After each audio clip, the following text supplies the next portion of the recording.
Hello and welcome to the latest Behind Enemy Lines podcast on the Blood Red channel. I'm your host, Matt Addison, and I'm delighted to say alongside me I have Football.London's Sam Inkersole, Chelsea reporter, of course, here to look ahead to that huge clash between Liverpool and Chelsea on Thursday night. Sam, welcome to the Blood Red podcast. This feels like an absolutely massive game, I think, for both sides. Yeah, it is, especially considering Liverpool's win at the weekend. Obviously, they did their rotten run of form by their account of that win over Sheffield United, and Chelsea have drawn their last two, so they've dropped 4 points in the last couple of games. So the two sides going for arguably three places that are remaining in that top four. Yeah, it's a massive game in midweek, much bigger than it might have been maybe 2 weeks ago for sure. Yeah, Liverpool as Premier League champions obviously need to get back into the top four despite their injuries. Chelsea as well spent a lot of money, of course. It's been said plenty of times over the past few months last summer. They really need to too. Is this game a must-win for Chelsea or is it just a must-not-lose? I think it's a must-not-lose game. I'm not sure if it's a must-win just yet, but certainly a must-not-lose. With Chelsea's top four aspirations as well, it will be impacted in their transfer budget this summer as well, because they'll be looking at the likes of Erling Haaland to bring in. That's a name that's been regularly mentioned, and he's not going to come to the club if they're not in the Champions League next season. And Thomas Tuchel obviously took the job with the caveat from those above him at Chelsea that you have to get us into the top four. That's why they changed the manager when they did. They gave him a favourable run of fixtures to start with, and obviously he hasn't lost yet since taking charge, to replacing Frank Lampard. But now the tougher tests are starting to come. Obviously, they played Manchester United at the weekend, drew 0-0 in a game that was really had 0-0 written all over it from the start. I'm not expecting that to be the case on Thursday. But yeah, I wouldn't say it's a must-win, but it's certainly, a must-not-lose. I imagine for both. So you've probably got 0-0 written all over it now, isn't it? I suppose, for Chelsea, they must see a bit of an opportunity. Liverpool have lost the last 4 games at Anfield in the Premier League. They've not won there since December the 16th. I mean, Chelsea haven't won at Anfield, I don't think, in the Premier League since 2014. Is this not a big chance for them to put down a statement and come to a Liverpool who are essentially wounded, even if they won at the weekend against Sheffield United? Yeah, it is, and it's a statement game as well for Tuchel, because look, the comparisons between Tuchel and Klopp are going to be there all the while that he's at Chelsea and all the while that Klopp's at Liverpool. Both coming from Germany, both plying their trade now in a different country, and Tuchel now making waves in the Premier League to try and live up to what Jurgen Klopp has done at Liverpool as a German coach in the top flight. So it's a real statement game for Tuchel. The first one he had was against Spurs, and he beat them very comfortably, in fact. And Spurs are on a bit of a lull themselves. But as I mentioned before, the fixtures had been fairly favourable. It's quite a shrewd timing of the appointment from Chelsea to bring Tuchel in to replace Frank Lampard. And then now the tougher tests are starting to come. Liverpool this week, Everton, that lot from across Stanley Park are in the capital on Monday night, and then they play Leeds as well after that at the weekend.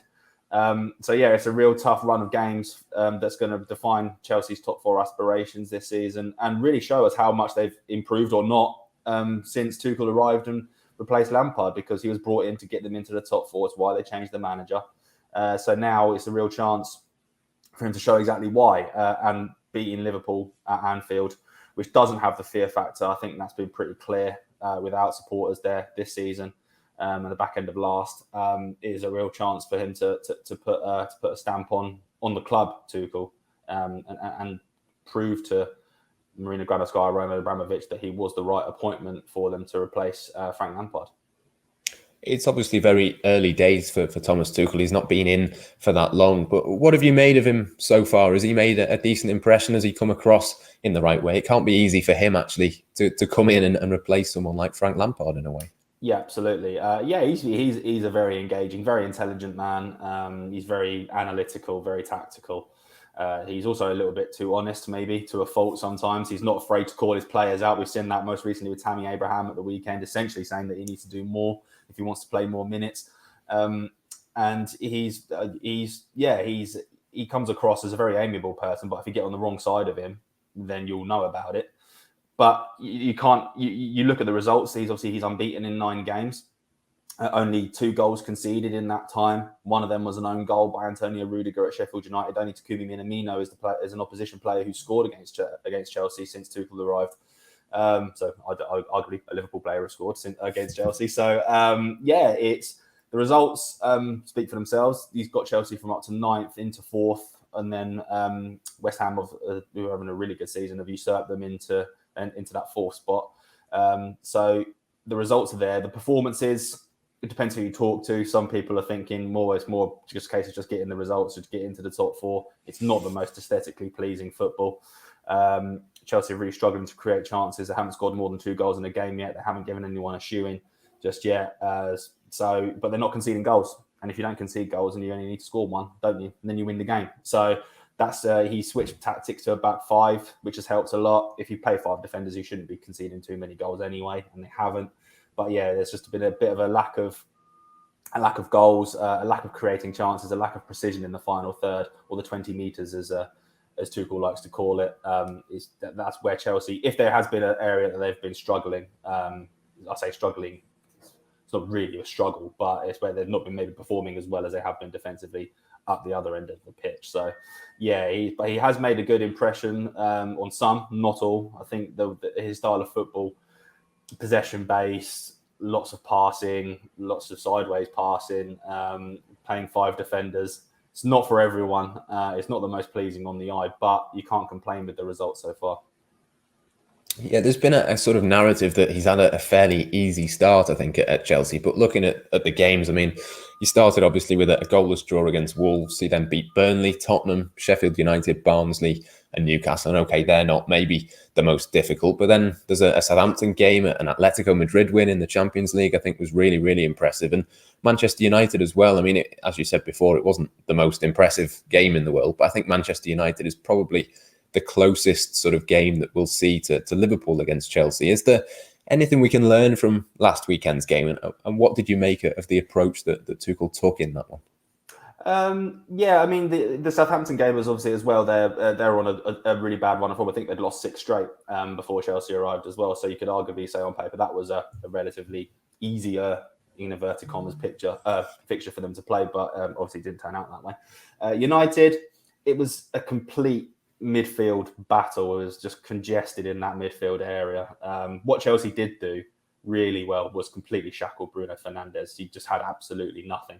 I mean, it's not rocket science to work out if Bruno Fernandes isn't on top form for United, then they're not as good as they can be.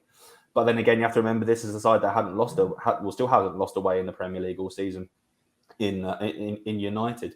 But they did a real job on Fernandes, kept him quiet, and N'Golo Kante stuck to him like a piece of glue. And you know what? We all know what N'Golo Kante brings to a side defensively. He's just brilliant. Rumours of his demise were so far off the mark, it's untrue. So what can you really learn from United? I mean, they play on the counter attack a lot. We all know that they're a side that they'll happily sit back and try and hit you on the counter attack. Liverpool, obviously at home, will be more possession, try and break you down and wear you down. Chelsea very strong defensively at the moment. They've got a settled back 3 now. Thiago Silva could potentially return on Thursday night. We'll find out at Jurgen Klopp's Thomas Tuchel's press conference on Wednesday. On Wednesday as to whether Thiago Silva could come back in. But United didn't have the quality in the final third to break them down. Marcus Rashford, Mason Greenwood just couldn't get the better of a very stout and stoic Chelsea backline now that we used to concede goals for fun under Lampard, but now they're much, much stronger and much more defensively sound. And you've got that shield of N'Golo Kante in the middle there. So what can you learn? I think Liverpool's front three will probably pose more problems than most. I think they'll be far more effective than Man United were. It's a real test for Chelsea's defence, but they've come through plenty of tough games so far. Saw off Atletico Madrid comfortably. United didn't really pose much threat, but they saw them off. So it's going to be an intriguing game, which is not a word that I like to use when describing a game intriguing, because that normally means it's going to be boring. But it is going to be an intriguing game. Do you think do you think there should be a concern from Liverpool in terms of what they did to Bruno Fernandes, that they maybe could do that to someone like Mohamed Salah? A lot of Liverpool's threat has come through him. Maybe Sadio Mane and Roberto Firmino haven't quite been at their previous levels. Is there a slight concern that, Tuchel has shown that he can set up a team to nullify the big threat, and possibly he could do that to Liverpool as well. Yeah, absolutely. And you look at the Atletico Madrid game as well, completely nullified João Felix, who admittedly was coming off a COVID-enforced absence. Luis Suarez didn't have anything in that game, nor did Thomas Lemar. Players like that who are known across Europe for being fearsome reputations across Europe for scoring goals, nullified them, completely nullified Manchester United, completely nullified Spurs as well when they played them earlier this season. So yeah, he certainly knows how to set a team up. He won't. He's played 5 at the back all season, but there's always these subtle little things that maybe a little bit too above my understanding of the game. I'm just a measly journalist that watches football for a living, but there's these subtle little things that he does, and the way he sets up a team specifically for the opposition. It's not been the same all for the 9 games that he's had so far. So yeah, whatever Jurgen Klopp's got up his sleeve, I'm pretty sure Tuchel will have something to counteract it. I'm almost certain of that, which is why I had the suspicions that it's going to be a very tight game and not a goal fest. Yeah, absolutely. I think one of the key men will be Timo Werner, obviously a player that was linked extensively with Liverpool for a long, long time. He was rested, I think, over the weekend, wasn't he, with one eye on Thursday night. Is he a player that has sort of maybe not quite shown his full potential, but maybe has shown enough to suggest that he could be a success at Chelsea? Yeah, Frank Lampard couldn't find the right role for him. He was either playing on the left of a front 3 or as a number 9, and just didn't suit either one. When he scored goals for fun at Leipzig, playing as a second striker, just off, almost like, as he has called it, a left number 10. That seemingly is his preferred role, and that's where Tuchel's been playing him. And it has worked, but Chelsea spent the best part of 50 million on him in the summer, and he's scored, 1 Premier League goal in his last 16 or 17 games, which is not why they bought him. They don't buy him for assists, which he's got a couple of, and they don't buy him for winning penalties, which he has also done a couple of times since Tuchel arrived. He needs to be scoring some more goals, and as I mentioned earlier, one of Chelsea's areas they're struggling is up front. Olivier Giroud scored against Atletico Madrid, that absolute wonder goal, but he was completely anonymous against Manchester United on Sunday. Tammy Abraham was dropped. Werner's not been hitting the ground running, so they're relying an awful lot on Mason Mount for goal threat. And if he doesn't score, Chelsea, you struggle to see where the goals are coming from, apart from set plays, which they're also strong at. So yeah, Timo Werner, it was interesting. I'm not sure if he was rested for the game, for this upcoming game. I think it was just a genuine selection decision that he preferred to go with Olivier Giroud to counter Manchester United. But it just didn't come off, and Werner did come on, and he got an absolute tongue lashing throughout from Tuchel for not doing what he wanted him to. So, but Tuchel was brought in to ideally bring the best out of Timo Werner and also Kai Havertz, who's not really played very much under him either. So yeah, it's I expect Werner to start on Thursday night. I'm almost certain he will, but it's going to be a statement game potentially for him as well as Tuchel, because he really needs to start repaying what Chelsea have invested in him, because they are being linked with, as I mentioned earlier, Erling Haaland. That name's not going to go away throughout the transfer window, and I think it's pretty clear that Chelsea wants to get another striker in, so he needs to start firing goals in, I think, sooner rather than later. Yeah, I mean, the links to Erling Haaland do fascinate me with Chelsea. I think it has to happen if they get into the Champions League. It won't happen otherwise, but they've got so many options. It almost feels like Tuchel's biggest problem there in terms of the attack is just finding out which players fit where and trying to get everybody in, because there's just too many. Kai Havertz, you say, hasn't played a great deal for them under Tuchel. You think of Giroud, who always seems to score against Liverpool and play well. Tammy Abraham, I think there's a real player in there as well. They've got so many options. It almost feels like they've got too many. Yeah, I think you're not wrong. I'm not sure who really fits Tuchel's ideal striker, though. I think he needs someone that can get in the box and is that lethal striker. We know Giroud can be that, and Timo Werner can be that, but they've just been really struggling not Giroud. Werner's just really struggled for form ever since he arrived in London. But you have to remember, he had his first time of coming to the Premier League. He's still only 25. I know he had one of the most fearsome reputations in Europe as strikers, but it takes time to adapt to the Premier League, moving to a new country. It's exactly the same for Kai Havertz at 21. He can also play as a false 9 We saw it quite a fair bit at Leverkusen last season as well when he was tearing up the Bundesliga. Wouldn't be surprised to see him there at some point this season if things still aren't really going very well in terms of goal scoring. But yeah, he does. He has quite a few. Quite a few forward players to choose from. He's taken Callum Hudson-Odoi as a right wing back now, which has worked out all right for him. So that's one less option. He's relying a lot, as I mentioned before, he's relying a lot on Mason Mount for his goals as much as Frank Lampard was, and that's not what he wants to be doing. He needs his strikers to be scoring. Not sure if Olivier Giroud is that. He's 34. He knows where the goal is. He's still fit as a fiddle. Scored that incredible goal against Atletico Madrid. Is he your striker that's going to score you 15, 20 goals in a Premier League season these days? I'm not 100% sure he is. He can probably get you 6 or 7, maybe 10 at a push.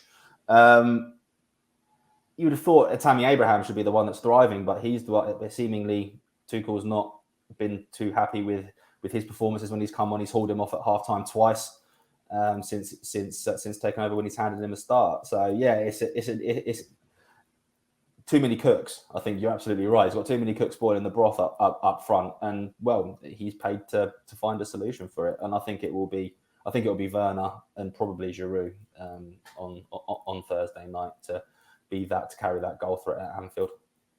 We've mentioned plenty of names there. We've not even spoken about Hakim Ziyech, who's obviously a fantastic player. We've not spoken either about Christian Pulisic either, who is obviously a player that caused Liverpool plenty of problems in July in the Anfield game and is a fantastic player as well. Obviously someone that Jurgen Klopp knows, was linked with Liverpool. Liverpool had a bid for him, turned down in I think January 2015 or 2016.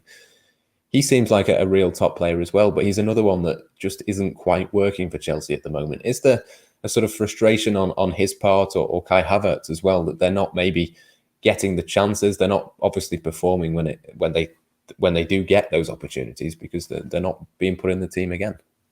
Yeah, I think with Havertz, he got struck down by COVID in November, and it really impacted him. Frank Lampard said it hit him really severely. As I mentioned before, he's only 21, moving to a new league off the back of a brilliant season for Leverkusen. Big price tag, which is obviously not his fault. He had a big price tag on his head, so the expectations were high, and he's just not quite lived up to them. And I think Tuchel's probably going to just ease him maybe into more regular minutes. He's only just come back from an injury as well. Can't imagine him starting on Thursday.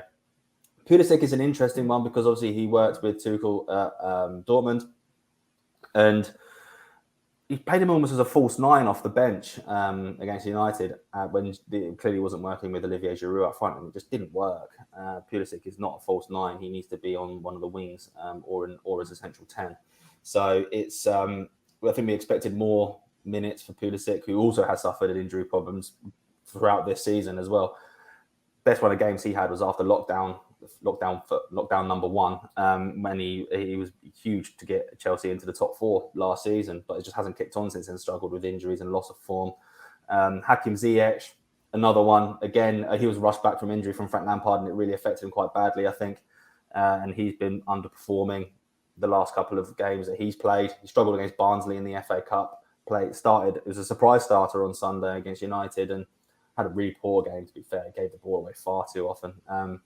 Ziyech likes to kind of play a bit wider, I think, whereas Tuchel wants him to play a bit narrower. He wants his width from his wing back, so that would be Hudson-Odoi, Ben Chilwell, or Marcos Alonso, whoever plays there. They're the ones that provide the width down either side, and he has his wingers maybe playing slightly narrower than that.